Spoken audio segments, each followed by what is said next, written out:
Hello friends, स्वागत है आपका एडीएम ऑनलाइन क्लासेस में। मैं अरुण प्रताप मौर्य आपके लिए ले आया हूँ सीटेड क्वेश्चंस के सेकंड सीरीज़ को। चलिए शुरू करते हैं। Question number 1।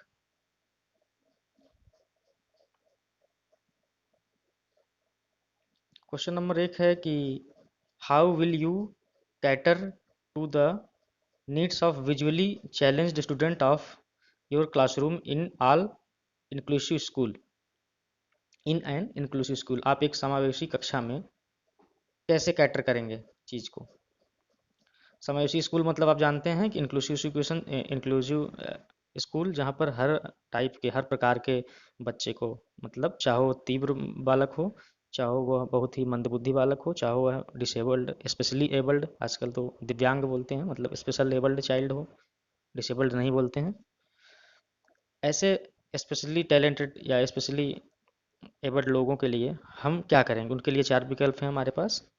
तो फर्स्ट है हमारे पास कि use alter alternate teaching learning methods, मतलब वैकल्पिक शिक्षण विधियाँ, संसाधन का उपयोग करें। दूसरा है send them to special educator, उन्हें हम स्पेशल टीचर, आप जानते होंगे एच आई, हियरिंग इम्पेयर्ड, और वी आई मतलब विजुअल इम्पेयर्ड के लिए स्पेशल टीचर होते हैं, इनके लिए स्पेशल बीएड भी होता है, उनके पास भेज देंगे। Provide them extra time for practice, उन्हें हम एक्स्ट्रा प्रैक्टिस के लिए समय देंगे। और डी है make them set with high achievers, उन्हें हम तेज बच्चों के साथ, जो अच्छे बच्चे हैं उनके साथ बैठा देंगे। तो आई थिंक इसमें विकल्प ए जो है ये सही होगा। वैकल्पिक शिक्षण विधियों का और संसाधनों का उपयोग करें। वैसे आप ये सोच सकते हैं इन प्रैक्टिकल कि एक विजुअली चैलेंज है, विजुअली चैलेंज मतलब दृष्टिबाधित, तो दृष्टिबाधित छात्र के लिए आप जल्दी नहीं पढ़ा सकते उन्हें, लेकिन उन्हें विशेष शिक्षक के पास आप बिल्कुल नहीं भेजेंगे, क्योंकि विशेष शिक्षक आपको ही इंक्लूसिव एजुकेशन पढ़ा है, तो एज ए टीचर आप उससे कैटर करेंगे खुद से। वैकल्पिक शिक्षण अधिगम विधि मतलब अगर वह देख नहीं सकता अच्छे से बट ही कैन हियर, तो उसे हम, अगर हम मान लीजिए ट्रायंगल पढ़ा रहे हैं, तो उसे हम ट्रायंगल का एक फॉर्म का एक ट्रायंगल पकड़ा सकते हैं, उसे हम समझा सकते हैं कि ट्रायंगल क्या है। तो इस तरह से वैकल्पिक शिक्षण विधि का प्रयोग करेंगे और उन्हें क्लास में ही रहने देंगे, उन्हें कहीं बाहर नहीं भेजेंगे। तो इसका यही होगा। उन्हें अभ्यास के लिए अतिरिक्त समय प्रदान करेंगे, यह भी एक अच्छी चीज़ है, अतिरिक्त समय प्रदान करेंगे, बट इन चारों में सबसे मोस्ट अप्रोप्रिएट जो है वो है वैकल्पिक शिक्षण विधियों और संसाधनों का प्रयोग करेंगे। क्वेश्चन नंबर 1 हो गया, ये विकल्प सही है। अब हम चलते हैं आगे। Friends, question which of the following is not mathematical process, very easy question, आप जानते हैं। इसमें सारे क्वेश्चन आप देखिए, चारों चारों को अगर आप देखेंगे तो आप ये पाएंगे कि चारों में जो है आप ये पाएंगे कि विजुअलाइजेशन मैथ में होता है, मेमोराइजेशन, एस्टिमेशन, एस्टिमेशन मतलब आकलन करना, ट्रांसपोजिशन मतलब पक्षांतरण, पक्षांतरण मतलब समझ रहे हैं आप, अलजेब्रा में होता है कि एक पक्ष से बराबर के इस ओर से ले जाएंगे तो उस ओर, तो प्लस का माइनस हो जाता है, और डिवीजन है तो मल्टीप्लाई हो जाता है, तो ये ट्रांसपोजिशन भी होता है। मेमोराइजेशन, मेमोराइजेशन जो है वो निगेटिव टर्म है एजुकेशन में, तो ऐसे ही डायरेक्टली देख करके हम बता सकते हैं। कंठस्थ करना, गणितीय प्रक्रिया बिल्कुल नहीं है कंठस्थ करना। आप ये सोच सकते हैं कि टेबल और काउंटिंग टेबल ये सब तो हम कंठस्थ कराते हैं, मतलब मेमोराइजेशन कराते हैं, but this is not a mathematical process, this is a mental process in which we store the data. मतलब यह एक मेमोराइजेशन एक ऐसी प्रक्रिया है जो गणित में बिल्कुल ही नहीं होती है, इसलिए इसका ये जो है गणितीय प्रक्रिया नहीं है, ऑप्शन बी सही होगा। हम चलते हैं अगले क्वेश्चन की ओर। Question number 3, identify the correct statement about the ability to conserve different physical quantities in measurement as proposed by पियाजे। पियाजे द्वारा प्रस्तावित जो माप की विभिन्न, अगर आपने पियाजे को पढ़ा होगा उसमें है, तो संरक्षण करता है। बच्चा ये जानने लगता है कि जितना हम जाते हैं, या कोई किसी का भाई है तो वह उसकी बहन होगी, ये भी एक तरह का क्या है, मतलब उसे रिवर्स थिंकिंग उसको पता हो जाती है, उस तरह की चीज़ पियाजे ने बहुत सारे स्टेप्स दिए हैं। उसमें एक होता है कि हमको फिजिकल क्वांटिटीज में उनके संरक्षण, संरक्षण मतलब कंजर्वेशन, जैसे कि एक बड़ी गेंद है, एक छोटी गेंद है, तो सबसे पहले इसमें जो है हम देखेंगे इसके चार ऑप्शन है। द्रव्यमान संरक्षण, द्रव्यमान इसमें थोड़ा सा मिस्टेक है। Conservation of volume is graced before conservation of mass, volume मतलब आयतन का संरक्षण द्रव्यमान के संरक्षण से पहले आता है, पहला है। बी ऑप्शन हमारा दिया हुआ है कि संख्या संरक्षण से पहले वजन का संरक्षण समझ लिया जाता है। सी ऑप्शन है संख्या संरक्षण से पहले लंबाई के संरक्षण को समझा जाता है। और डी है मात्रा के संरक्षण से पहले वजन का संरक्षण समझ लिया जाता है। यहाँ मात्रा का मतलब है आयतन, आयतन के संरक्षण से पहले, आयतन के संरक्षण से पहले वजन का संरक्षण समझ लिया था। दोस्तों इसमें डी ऑप्शन जो है राइट है, क्योंकि वजन का जो वेट आप, वजन जो है वो समझ बहुत जल्दी समझ जाता है। वो दो चीज़ें, जैसे एक फोम की बॉल हो और फोम की बाल को हो और उसको और कंसंट्रेट कर दिया जाए, उसको कंसोलिडेट कर दिया जाए, सघन कर दिया जाए, तो वो उतना ही वजन रहेगा, ये बच्चे को समझ में आ जाता है। मात्रा का संरक्षण आ जाता है उसे। मात्रा के संरक्षण मतलब आयतन के संरक्षण से पहले उसको वजन का संरक्षण समझ में आ जाता है। ये 4 है फ्रेंड्स कि which one of the following sets are problem solving strategies in mathematics driving working by rote learning. देखिए इसमें जितने भी ऑप्शन है, reasoning, using variable, look for a pattern, सही है। Memorization, guess, test, drawing, trial error, drawing, memorization. अब देखिए इसमें मेमोराइजेशन लिखा है, this is not a problem solving strategy में कभी मेमोराइजेशन नहीं आता है। मैथमेटिक्स बनाया ही इसीलिए गया है मैथमेटिक्स, इसमें मेमोरी का यूज नहीं करना होता है। Everything about the reasoning. तो आप देखिए इसमें क्या है, रोट लर्निंग, रोट लर्निंग मतलब होता है याद करना, रिमेम्बरिंग। तो ये कट गया हमारा क्रॉस। अब दूसरा आप देखिए, reasoning, using variable, look for a pattern, ये सारे होते हैं बी ऑप्शन। विवेचन करना, चर का प्रयोग करना, प्रतिरूप देखना। तीसरा है सी में मेमोराइजेशन, मेमोराइजेशन मैथमेटिकल प्रोसेस नहीं है, इसलिए ये भी नहीं होगा, ये भी गलत हो गया। D trial error drawing memorisation, इसमें भी है, इसलिए यह भी नहीं होगा, डी भी नहीं होगा। और इसमें फाइनली आ जाएगा आपका बी सही हो जाएगा। विवेचन करना मतलब रीजनिंग देना, यूजिंग वेरिएबल चर का प्रयोग होता है, या प्रतिरूप देखना पैटर्न देख करके बच्चा जो है यह गणित के प्रश्न करने का कौशल है। लेकिन जहाँ भी कंठस्थ करना है वो सारे के सारे कट जाएंगे। रटना और कंठस्थ करना एक ही बात है, देखिए ये कंठस्थ करना, रटना, कंठस्थ करना, ये तीनों एक ही बात है, इसलिए ये ऑप्शन तीनों नहीं सही होंगे, बी सही होगा हमारा। चलिए फ्रेंड्स आगे बढ़ते हैं क्वेश्चन नंबर 5 की तरह। वान हेले के स्तर जिस विकास की अवस्था को संकेत करते हुए है, van Hiele's levels refers to stages in which development of place value geometrical thinking. Van Hiele जहाँ भी आए वहाँ तुरंत आप समझ जाइएगा वो ज्योमेट्री से संबंधित है। वान हिले ने बहुत सारे स्टेप्स दिए हैं, उनमें वान हिले जहाँ भी आएगा इसका मतलब होगा वो ज्योमेट्रिकल थिंकिंग के बारे में वान हिले ने किया है। ज्यामिति के बारे में उन्होंने बताया है कि कैसे बच्चा शुरुआत कैसे करता है, पहले स्टेप में क्या ज्यामिति के बारे में चिंतन करता है, दूसरे स्टेप में क्या करता है, तीसरे स्टेप में क्या करता है, चौथे में क्या करता है, पांचवें में क्या करता है। बट स्टार्टिंग की जो चीज़ें हैं वो सबसे पहली चीज़ है van Hiele means geometrical, van Hiele geometrical thinking. Okay, तो ऑप्शन बी इसमें सही है, ज्यामिति चिंतन। हम चलते हैं नेक्स्ट क्वेश्चन, क्वेश्चन नंबर 6।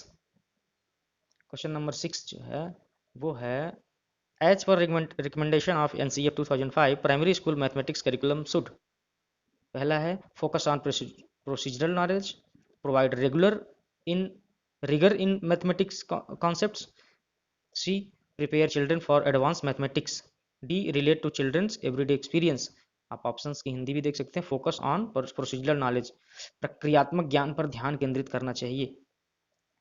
दूसरा है गणितीय अवधारणाओं में कठोरता प्रदान करते हैं, provide rigour in mathematics concept, यहाँ पर इसकी हिंदी होगी सही सही इंग्लिश के हिसाब से, provide rigour as a teacher you will provide rigour in mathematics. आप जो है उनकी जो कॉन्सेप्ट्स हैं मैथमेटिकल उसमें आप दृढ़ता प्रदान करते हैं, आप दृढ़ता प्रदान करते हैं। सी है prepare children for advance mathematics, बच्चों को उन्नत गणित के लिए तैयार रखें। मतलब उन्नत गणित मतलब होता है हायर मैथमेटिक्स, उन्नत गणित का मतलब यहाँ पर है उच्च उच्च गणित, हायर लिखा है advance mathematics, advance mathematics engineering में पढ़ाई जाती है। और ये सीटेट आप जो दे रहे हैं वह है प्राइमरी लेवल का, तो ये बिल्कुल नहीं होगा।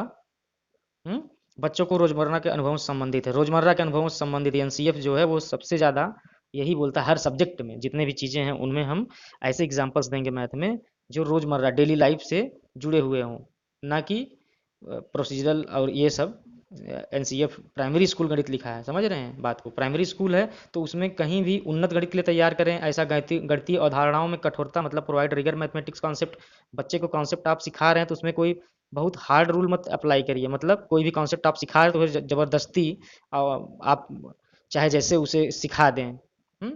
चाहे जैसे का मतलब जैसे आप ये उसे एक लाइन में कह दें कि एक बिंदु से होकर अनंत रेखाएं जा सकती हैं और उसे वो मान ले, कठोरता का आशय यहाँ पर यही है, एक बिंदु से हो करके अनंत रेखाएं जाती है, ये एक बिंदु हुआ, उससे अनंत रेखाएं होकर जाती हैं। अब बच्चे को अगर आप ये कह देंगे कि वो अपना कॉन्सेप्ट पहले क्लियर कर ले, कॉन्सेप्ट को क्लियर कर ले से अच्छा ज़्यादा आप अगर करें कठोरता अगर आप दें कि नहीं बच्चा इसे याद ही कर ले, कठोर हो जाए आप, नहीं, उसे समझने का अवसर दें, ना कि आप कठोर हो सकता है कुछ दिन बाद वह समझ जाए इस बात को कि एक ही पॉइंट से होकर के बहुत सारी लाइंस खींची जा सकती हैं। तो इस तरह से ये बी ऑप्शन भी नहीं होगा।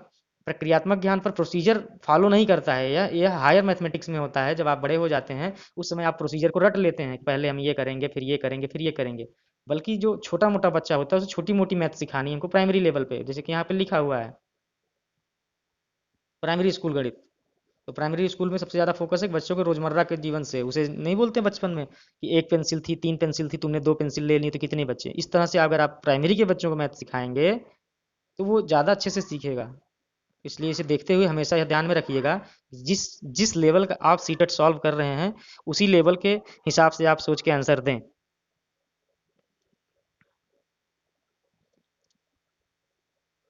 क्वेश्चन नंबर 7 है फ्रेंड्स कि which of the following is not a characteristic of effective mathematics pedagogy.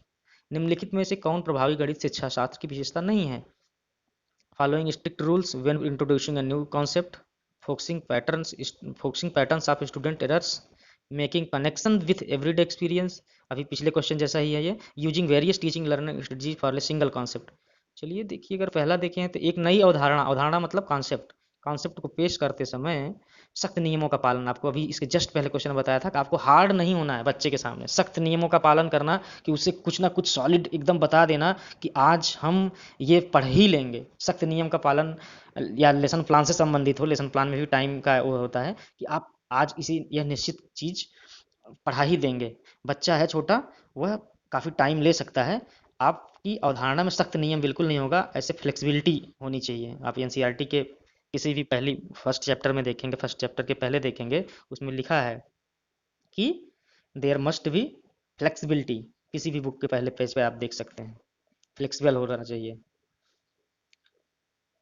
तो फ्लेक्सिबिलिटी है तो इसलिए सख्त नियम बिल्कुल नहीं हो सकते। छात्रों की त्रुटियों का फोकसिंग पैटर्न, ये इसका अर्थ पहले आप समझे, फोकसिंग पैटर्न छात्र की त्रुटियों का, छात्र की त्रुटि है इसका मतलब टीचर जो है वो फोकस कर रहा है स्टूडेंट के त्रुटि पर, स्टूडेंट की त्रुटि पर फोकस कर रहा है, मतलब स्टूडेंट की कॉपी वह लेगा, चेक करेगा, उसमें पैटर्न देखेगा कहाँ कहाँ, जैसे आप अपॉन में कुछ मान लीजिए कि आप उसे ऐड ऐड बता रहे हैं, सम करना बता रहे हैं फ्रैक्शन का, तो वह एरर कहाँ करता है उसको देखना, यह भी एक पेडागोजी में बहुत मायने रखता है। इस तरह से आप एनालाइज करते हैं और आप डायग्नोसिस करते हैं। ये जो बी ऑप्शन है यह डायग्नोसिस के लिए है, focusing patterns of student error की प्रक्रिया में, टीचिंग लर्निंग प्रक्रिया में गलती कहाँ पे हो रही है, यह डायग्नोस्टिक टेस्ट कहलाता है।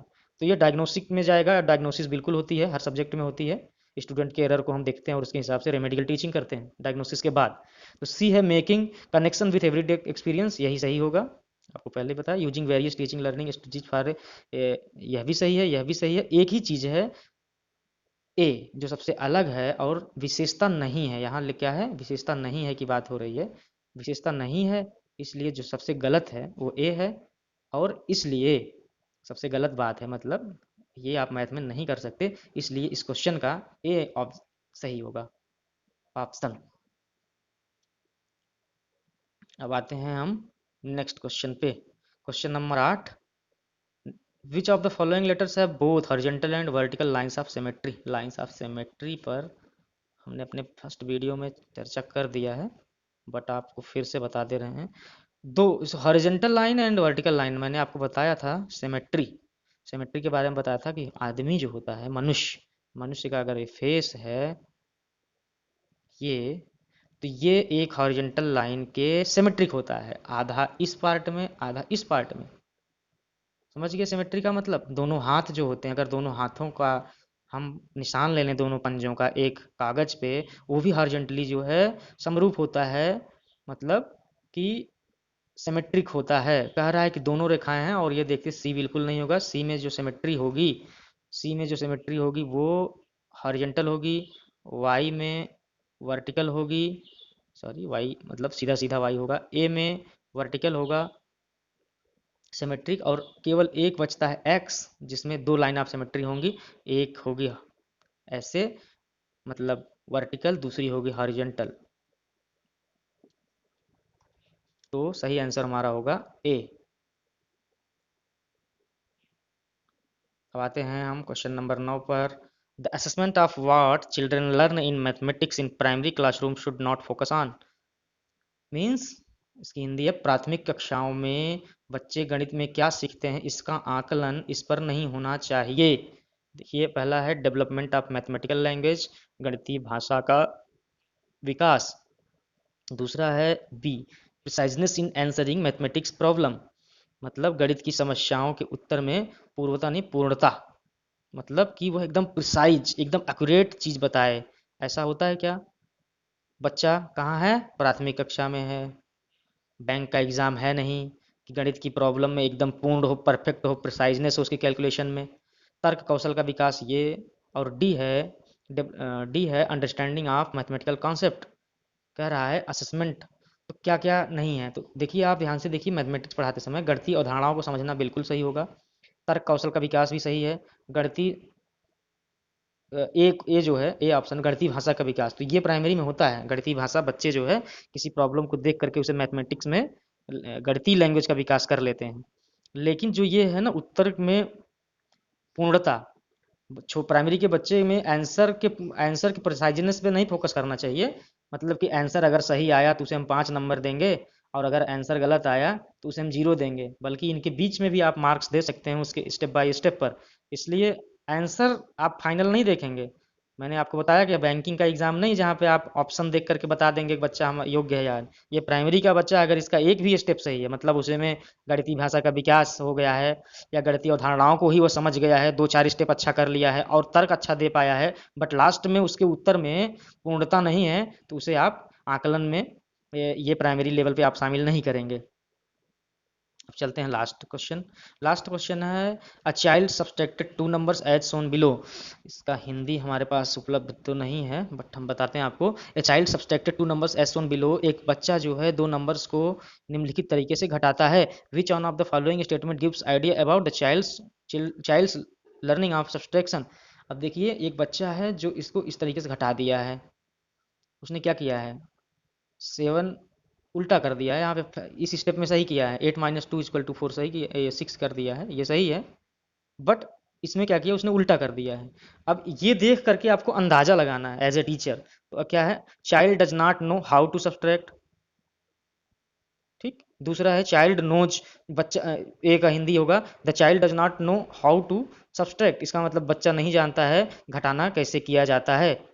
अगर घटाना कैसे किया जाता है या नहीं जानता तो वह एक भी स्टेप सही नहीं कर पाता, 8 में से 2 6, मतलब 8 - 2 6 भी नहीं लिख पाता, इसलिए ए नहीं होगा। The child knows the process of subtraction of 2 digit number, ये भी नहीं होगा, क्योंकि अगर वह जानता तो वह गलती नहीं करता। सी है, it is a mistake and it can be rectified by repeated practice, यह एक मिस्टेक है जिसे रेक्टिफाई किया जा सकता है। कैसे? रिपीटेड प्रैक्टिस से, बार बार प्रैक्टिस करके हम इसे रेक्टिफाई कर सकते हैं। ऐसा भी नहीं है, यह एक मिस्टेक है जिसे प्रैक्टिस से कैसे बच्चा प्रैक्टिस करके स्वयं से नहीं दूर कर सकता, वो हर बार ऐसे ही जितने भी क्वेश्चंस आप देंगे वैसा ही वो गलतियां करते जाएगा। The child had misconception about place value in the process of subtraction. देखिए, बच्चे के पास ये डी ऑप्शन जो है इस क्वेश्चन के लिए सही होगा। D option, child has misconception, child के पास कॉन्सेप्ट में मिस्टेक है, प्लेस वैल्यू और and in the process of subtraction, उसे प्लेस वैल्यू की समझ नहीं है। अगर उसे ये पता होता कि 8 का प्लेस वैल्यू जो है वो 80 है तो वह आसानी से घटा सकता था। इसलिए जो फोर्थ आंसर होगा हमारा ये सही होगा। Answer answer D answer D हमारा सही होगा फाइनली। और फेस वैल्यू और प्लेस वैल्यू आप जानते होंगे, जैसे अगर है 1 2 3 5